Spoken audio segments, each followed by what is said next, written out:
Server as the database and ADO.NET as the data access technology. In our next video, we'll discuss how to migrate a web application that uses SQL Server as the database and Entity Framework as the data access technology. Now, this is the application that we'll be deploying to Azure. As you can see, it displays a list of inspirational codes. These codes are being retrieved from a SQL Server database.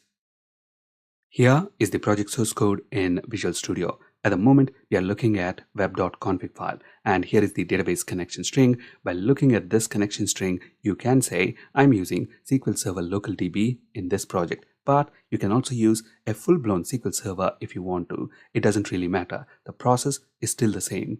Now, this is the web form that retrieves the list of codes from a SQL Server database and displays them. To display the codes, we are using repeater control. And if we take a look at the code behind file, we have the classic ADO.NET code within this getCodes method. As you can see, the first thing that we are doing is using configuration manager class to read the database connection string from web.config file. And then we are creating a SQL connection object using that connection string, and then our SQL command object. And this is a standard and straightforward SQL query, select code from codes database.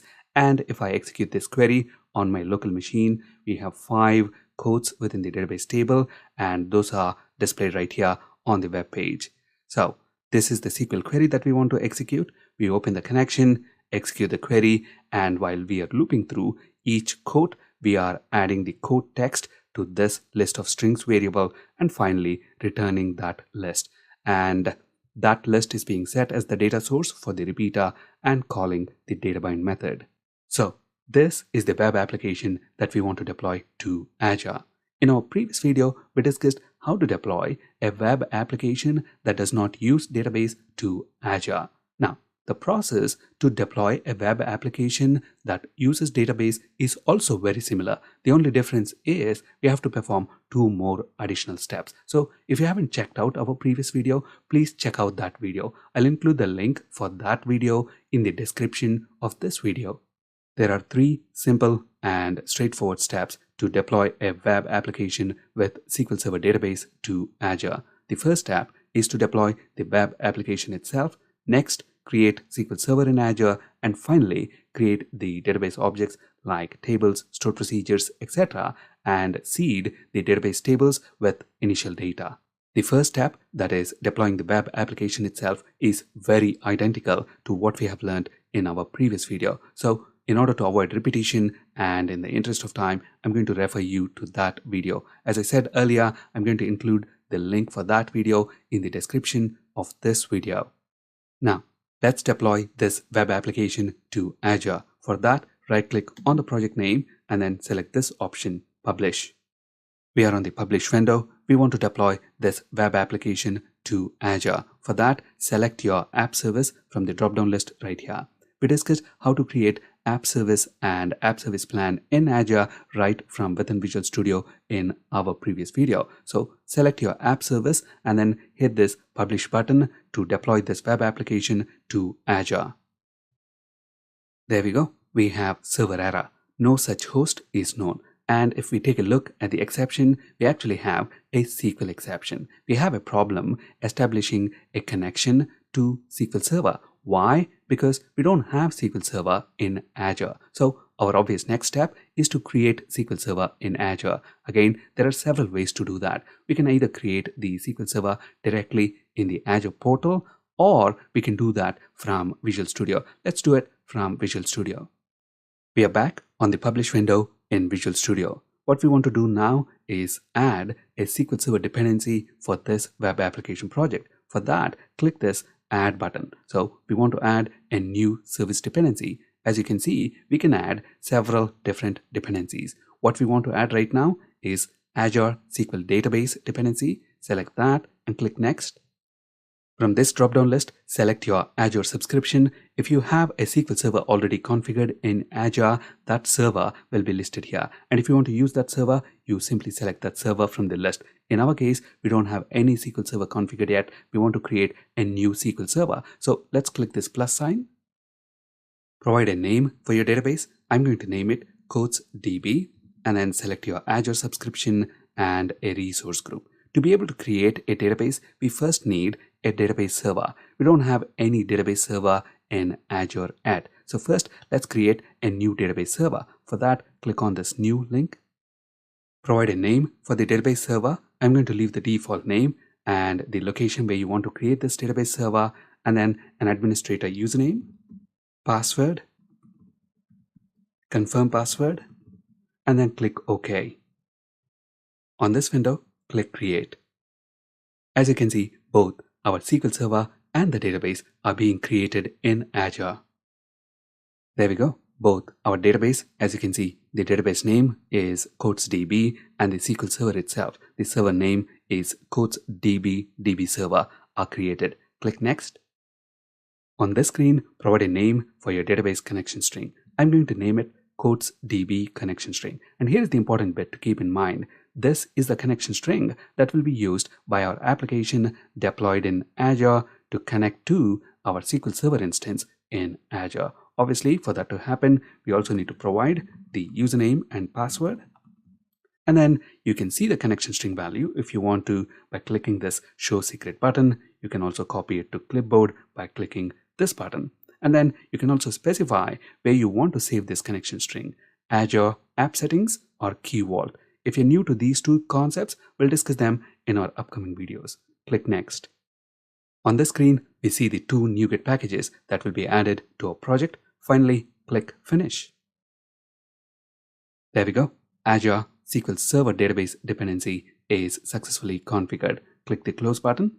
At this point, notice what happens when we refresh this web page. We have a different error. Again, a SQL exception. Invalid object name quotes. It's trying to retrieve the list of quotes from the quotes database table, but it can't find that table.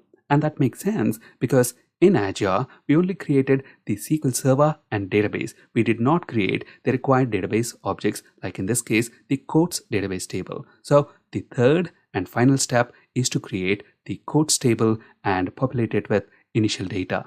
Again, there are several ways to do this. We can either use SQL Server Management Studio on our local machine and connect to SQL Server in Azure and execute queries to create the required database objects. Even the Azure portal has got an inbuilt query editor. We can use that as well if we want to. We'll look at both the options. First, SQL Server Management Studio. We want to connect to SQL Server in Azure. So within Object Explorer, right-click and then select this option, Connect. We need to specify the name of our SQL Server in Azure. We can find that in the Azure portal.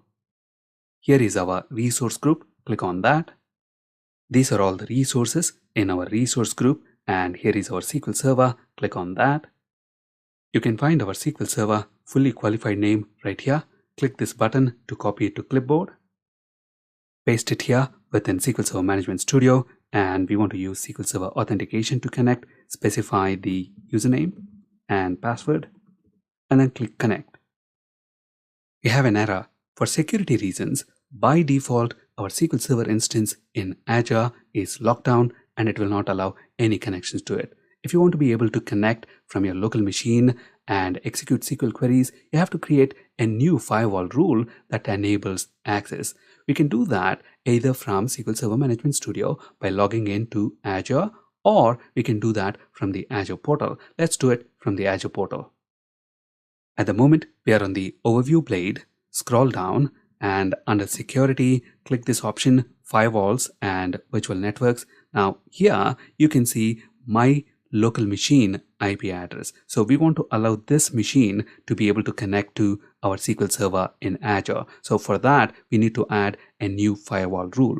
Click this Add Client IP button. Notice it added a new firewall rule which allows connection from my local machine. Click Save. Let's try to connect again from SQL Server Management Studio. There we go. We are connected. And if we expand databases, we can see our QuotesDB database in Azure. Let's right click on this and launch a new query window. Let me paste the queries that we want to execute. First, we want to create the table itself. Let's execute the create table query. We have the database table created, so let's reload this page and see what happens. We don't have an error now, but we don't see any codes, and that makes sense because our codes table in Azure is empty. We want to execute our insert queries. Let's do that from Query Editor in the Azure portal.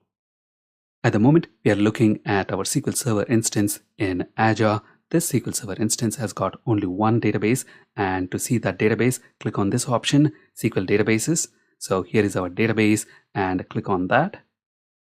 We want to get to Query Editor, so click on this option. As you can see, it's still in preview, but it works great. Obviously, to be able to connect, you need to provide the login username and password. There we go. We are connected. Let me paste the insert queries and click this run button to execute. Successfully executed.